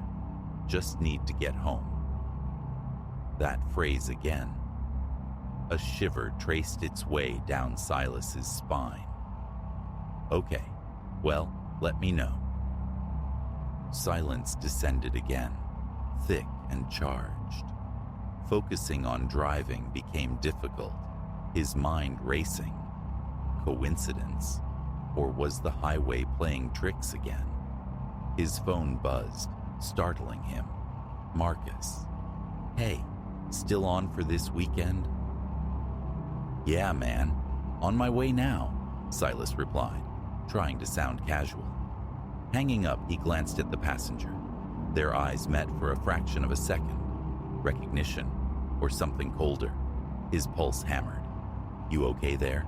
He asked, forcing normalcy. The man nodded, face blank. Fine.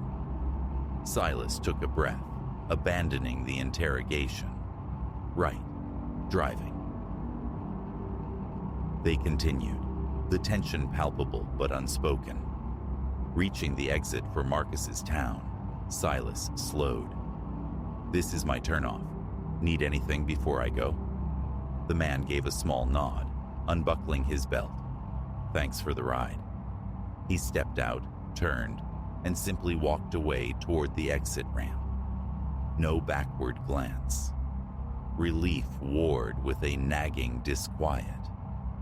Okay then, Silas muttered, pulling away. The rest of the trip was uneventful, the tension slowly bleeding away. But back in Denver, the encounters festered. Too similar, too strange. He turned to the internet searching Highway 70 Phantom, Eliza Vance, Old Vance Mill legend.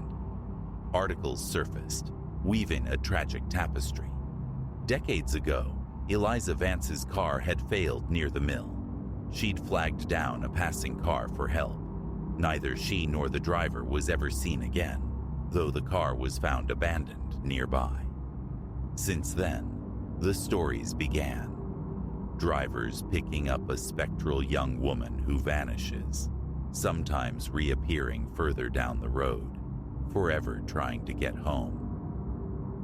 The research solidified the chilling reality.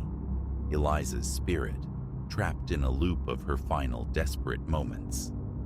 His encounters weren't hallucinations. They were echoes of her tragedy. A new feeling emerged alongside the fear, a desire to help. He found contact information for a local historian specializing in regional folklore and hauntings. The historian listened intently to Silas's story over coffee, intrigued. If Eliza's presence is this strong, the historian mused, it signifies unresolved trauma. Sometimes, acknowledging the spirit, understanding its story, and directly addressing its needs can help it find peace. Move on. Armed with this fragile hope, Silas felt a burgeoning sense of purpose. He would go to the old Vance Mill, the epicenter of the legend. He drove there as dusk bled into night, parking near the overgrown path leading to the deserted site. The air hung still and heavy. Tall trees loomed like silent sentinels around the clearing. Flashlight beam cutting through the gloom, he walked toward the mill's skeletal remains, its weathered wood groaning softly in the breeze. A palpable presence pressed in, the temperature dropping noticeably. His breath fogged. Reaching the crumbling foundation, the silence felt profound, expectant. Eliza? He called out softly, voice absorbed by the thick air. Eliza Vance? I know your story. I want to help you. Only the whisper of wind through decaying timbers answered. He circled the structure, flashlight beam dancing across rotten planks and shadowed corners. Then, a faint sound, barely audible, carried on the breeze. Help. Me. He froze, recognizing the thin, icy voice. Eliza, is that you? The whisper gained strength, laced with desperation. Need. Home. Determination surged through him. I understand. I'm here now. I want to help you find peace. The atmosphere seemed to shift, charged with unseen energy. A cold current swept past, raising the hairs on his arms. His flashlight flickered wildly. He stepped closer to the mill's dark heart. Tell me what you need, Eliza. Tell me how to help you move on, he said, voice steady despite the tremor within. A pause, then the whisper returned, clearer, closer. The letter. Find the letter. Holds the truth. Where? Where is it? Under the old oak. He turned, spotting the massive ancient oak tree standing sentinel a short distance away, its branches like gnarled fingers against the twilight sky. Beneath it, a thick carpet of leaves and debris. Kneeling, he swept the flashlight beam across the base. There, half buried near the roots, was the corner of an envelope. He dug it out gently, brushing away decades of soil and decay. The paper was yellowed, brittle with age. Inside, a handwritten letter, the ink faded, but legible. To whoever finds this, it read, "My name is Eliza Vance. That night, my car failed. I was alone, frightened. I accepted a ride from a stranger on the highway. A terrible mistake. He meant me harm. Please, know I never wish to frighten anyone. I only want to rest. Help me find peace. Thank you." Tears blurred Silas's vision as he read Eliza's final words, the raw fear and regret palpable across the years. "I'll help you, Eliza," he whispered, clutching the fragile paper. "I promise." He carefully placed the letter back in its envelope. Standing, he felt a profound sense of closure settle over the clearing. "I hope you find your peace now." As the words left his lips, a gentle breeze sighed through the oak leaves, carrying away the oppressive cold, the sense of being watched. The heavy presence lifted, replaced by a profound, quiet stillness. He knew somehow that it was done. He walked back to his car as the first hint of dawn painted the eastern horizon. The highway seemed just a road now, quiet and waiting for the morning rush. Driving away from the old Vance mill, a sense of quiet accomplishment settled over him. Eliza was free. The following night, compelled by a lingering curiosity, Silas drove Highway 71 last time. The darkness felt different, ordinary, devoid of menace. He glanced instinctively at the rearview mirror, half expecting a fleeting glimpse of a pale figure. But there was nothing. No hitchhiker, no shadow. Just the empty ribbon of road unwinding before him. A small smile touched his lips. The highway was finally quiet. Pulling into his apartment complex, he cast a final look back toward the dark highway. No longer haunted, its phantom finally home. The memory would remain, a chilling story to tell, but the fear had been replaced by the quiet satisfaction of having helped a lost soul find its way.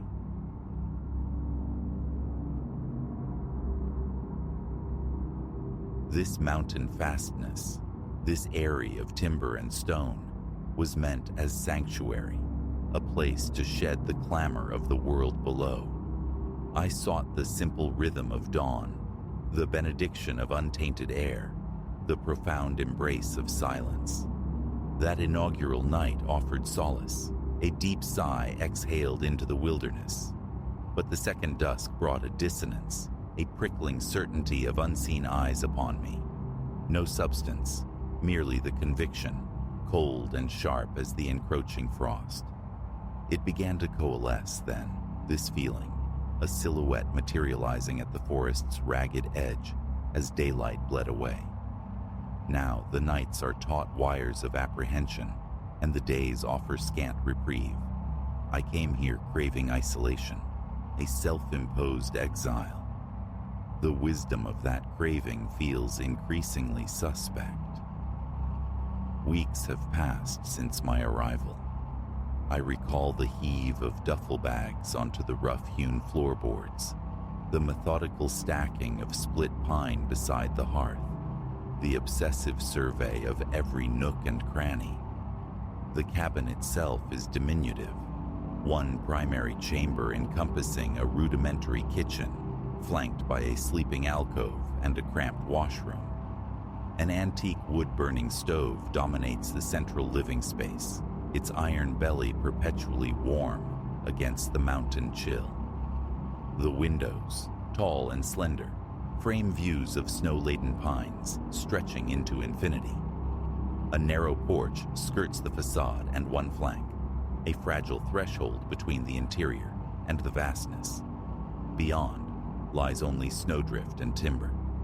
The access road, a solitary ribbon winding down the slope, becomes impassable under winter's heavier hand, a feature I once thought integral to its allure.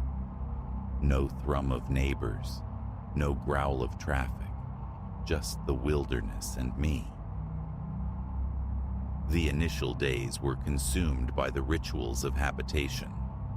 Firewood hauled and stacked, belongings stowed, the small generator coaxed to life, my laptop finding its perch on the kitchen table. My ambition was formless, to write perhaps, or simply to let thoughts drift and settle like snow.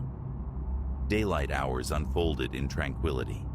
The soughing wind orchestrated the pines. Snow occasionally cascaded from burdened branches with a soft percussion. Nightfall deepened the quiet, yet peace held sway. I bolted the door, drew the thin curtains, kindled tallow candles. The first night passed, undisturbed. It was near twilight on the second day, standing window adjacent while coffee percolated on the stove, that I glimpsed it. A flicker at the periphery of vision. Was it human, or merely the bole of a distant tree, contorted by failing light? It stood beyond the small clearing, where the forest thickened into deeper shadow. As my sight adjusted, a subtle shift, the barest suggestion of movement registered.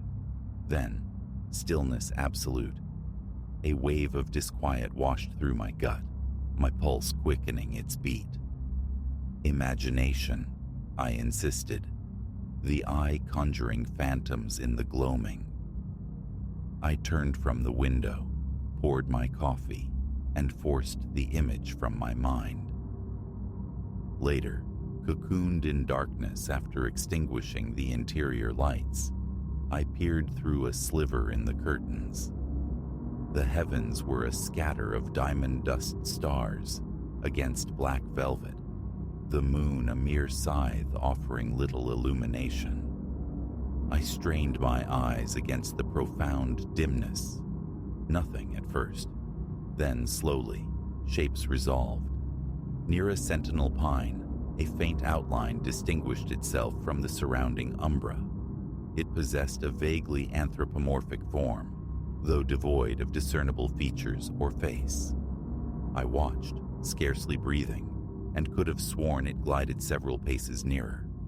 My respiration grew shallow, a familiar chill tracing my spine. Transfixed, I fought the urge to blink, yet inevitably did. Upon reopening my eyes, the figure seemed to have advanced again, fractionally closer. I recoiled from the window, mind racing. A frantic debate ensued internally. Confront it? Shout? Brandish a light? Instead, paralysis held me, caught between the conviction of seeing and the desperate hope of delusion. Eventually, the need to verify overcame the fear. Fetching my flashlight from a kitchen drawer, I unbolted the front door and stepped onto the porch. The cold struck like a physical blow, my breath pluming white in the torch beam. Snow groaned beneath my boots. I swept the light across the tree line, probing the darkness. Nothing. The apparition had vanished. A circuit of the cabin followed, the beam cutting arcs through the night, revealing only snow and silent trees. No tracks marred the pristine surface, no sign of passage. Retreating inside, I secured the door, the tumblers clicking with unnerving finality. Sleep, that night, was a fragmented, elusive thing. Morning light brought a flush of foolishness. Fatigue, surely, coupled with the deceptive play of shadows. I ventured out to gather more firewood, and then I saw them. Dark impressions stamped into the snow, describing a circuit around the cabin, a complete, deliberate ring, perhaps 20 or 30 feet out from the walls. Drawing closer, I examined them. Not the prints of any woodland creature. They resembled boot marks, yet significantly larger than my own. I paced the circumference, confirming the perfect loop. The snow compressed where each step fell, suggesting careful placement. My stomach clenched anew. I scanned the surrounding wilderness, but the mountains offered only silence, broken by the whisper of a rising wind. I captured images with my phone, though the flat light rendered them ambiguous, indistinct records of my growing dread. That day passed under a pall of anxiety. I sought refuge in mundane tasks, tidying the cabin, organizing meager supplies, checking the generator, testing the emergency radio. Once, I stepped outside, scrutinizing the tree line under the full glare of day. Nothing seemed amiss. No lurking forms, no unnatural stillness. But as the sun commenced its slow descent, the familiar tension coiled within me. I fed the stove, bolted the door, drew the curtains tight. Attempting to write proved futile, my gaze repeatedly straying towards the shrouded windows. Evening deepened, and with it came a sound, faint yet unmistakable, the crunch of snow underfoot, slow, measured steps approaching. I froze, listening intently, breath held captive in my chest. The sound persisted for several heartbeats, then ceased. Rising, I moved to the window, parting the curtain just enough to see. Darkness reigned, yet the shape was there again, occupying nearly the same position as the night before. Indisputably humanoid this time, perhaps slightly stooped, or maybe it was merely the angle of observation. My pulse hammered against my eardrums. I reached for the flashlight, but before I could activate it, the figure took a distinct step forward. A jolt, like electricity, shot through me. No face, no clothes, just this solidifying darkness. I yanked the curtains shut, hands trembling despite a resolve to be brave. Throwing the door open abruptly, I stabbed the flashlight beam towards the spot. Empty. The space held nothing but inert trees, their upper branches stirring faintly in the breeze. Shaking now more from frayed nerves than the biting cold, I advanced a few yards from the porch. "Hello?" I called out, my voice thinner than intended. "Who's there?" Only silence answered. I made another circuit of the cabin. No fresh prints disturbed the snow, no sign of recent movement, just my own ragged breathing and the crunch of my boots. After several minutes, defeated, I retreated inside, locked the door, and fought down rising panic. Sleep that night was fitful, the flashlight clutched tight in my hand. Every creak of the old timbers, every sigh of the wind, jolted me awake, convinced I heard footsteps outside. I drifted into uneasy slumber near dawn, only to wake heavy-limbed and exhausted. The first act, peer outside. More footprints, the same circle, reinforced, freshly made. A careful inspection confirmed their position, equidistant from the cabin walls. Who was doing this, and why? How did they vanish so completely? A tightness constricted my chest. The urge to flee warred with a stubborn refusal to be driven out, compounded by the knowledge of potentially treacherous roads after the recent snowfall. Still, the thought of departure echoed persistently. I managed to contact a local ranger station. I reported a trespasser, someone prowling around the cabin nocturnally. Did I get a clear look? They inquired. No, I admitted. They promised to send someone by in the next day or two, resources permitting, citing staff shortages.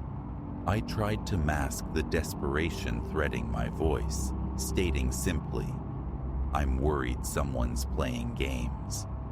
They recorded my details and assured me they would be in touch. The daylight hours were spent in forced activity. Chopping firewood behind the cabin demanded more effort than anticipated, the cold air searing my lungs, muscles protesting.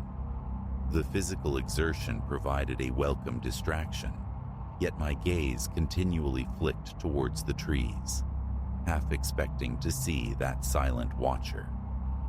Time crawled onward, saturated with unease. Mid-afternoon found me studying the circle of footprints again, noting the consistent stride length, speculating futilely on the height and footwear of their maker. The impressions remained vague, mere depressions in the crystalline snow, revealing no distinct tread, only their unsettlingly large size. Late afternoon bled towards evening, and the tension returned, sharp and insistent. As the sun dipped below the jagged peaks, painting the sky in hues of orange, rose, and finally deep violet, dread knotted my stomach. I lit an interior lantern, checked the flashlight's batteries once more. Full darkness had barely fallen when the crunching resumed. I set down my half-eaten bowl of stew, straining to listen. Slow, deliberate, one step, another. My heart thumped a heavy rhythm against my ribs. My hands began to shake. Rising, flashlight in hand, I crept towards the front door, my boots whispering on the wooden floor. I turned the deadbolt, paused. The crunching persisted a moment longer, then stopped. I flung the door open, unleashing the flashlight's beam. It sliced through the blackness, illuminating snow, tree trunks, nothing. Stepping onto the porch, breath catching in my throat, the hairs on my nape prickled. "I know you're out here." The words emerged ragged, shaky. Silence answered, profound and absolute. No movement stirred the air. I slammed the door shut, retreating into the cabin's meager sanctuary, heart pounding as I secured the lock. This time, I resolved to watch. Extinguishing all lights save the low-burning lantern behind me, I positioned myself near the window, cracking the curtain just enough for surveillance. The forest outside was an impenetrable wall of black. Minutes passed before my eyes adapted, and then I saw it. Closer now, perhaps within 30 yards.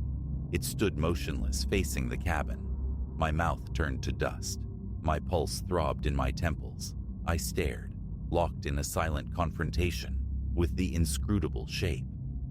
It felt eternal, though likely mere moments passed. Sweat slicked my palms. The impulse to grab my phone, to document this, warred with the fear of breaking eye contact. As if sensing my intent, the figure seemed to contract, sinking downwards. I blinked, and it was gone. I surged from my chair, stumbling, nearly falling. Outside again, flashlight beam cutting frantically through the night. I found nothing. No fresh prints, no lingering disturbance. Only the vast, indifferent darkness and the biting cold. For an hour, I paced the confines of the cabin, a caged animal seeking escape from its own fear. Why? How? The questions circled relentlessly. Finally, I settled into the chair by the stove, listening.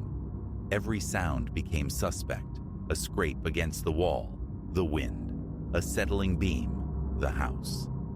My body remained coiled, primed for flight or fight. The flashlight stayed within reach, beside it a heavy iron fire poker. I remained vigilant until the first hint of gray lightened the eastern sky. Exhausted, eyes burning, I forced myself outside. And there they were, the footprints, the perfect circle, renewed. I searched desperately for any other tracks, any clue leading away, but found none. It was as if their maker simply dematerialized. A surge of mingled anger and terror coursed through me. I lashed out, kicking at the snow, scattering a section of the prints before realizing I might be destroying the very evidence I craved. Frustration overwhelmed reason. My breath hitched, the thudding of my heart loud in my ears. I just wanted it to end. I remain. Still here in this mountain prison, I chose as refuge, still awaiting the promised arrival of a ranger. One part of me screams to pack, to risk the snowy roads and flee. Another part clings to the possibility of explanation, a drifter, a prankster, refusing to capitulate to panic. Yet each night, the shape returns. Each morning, the footprints reappear, that flawless, unnerving circle. Now, as I sit at this table, the sun is surrendering the sky to shadow, and the familiar dread begins its nightly ritual. My gaze darts to the windows, anticipating the emergence of that form. Tension resides in my shoulders, my hands restless. If the crunching steps begin again tonight, my reaction remains unknown. Impulse urges me to charge out, to confront this phantom. Fear whispers retreat, to huddle and hide. My stomach is a cold knot of anxiety. There is no peace here, no quiet contemplation, only this burgeoning terror. I commit this to record because there is little else to do. Perhaps someone, somewhere, will find these words, will believe. Perhaps they will possess an answer. All I know with certainty is that I am not alone in this wilderness. Something, or someone, waits for the dusk, and when the light fails, it draws nearer, step by inexorable step. Then, vanished by dawn, leaving only those perfect, impossible footprints in the snow. A signature I cannot decipher, a presence I cannot escape. I sought solitude and found myself watched.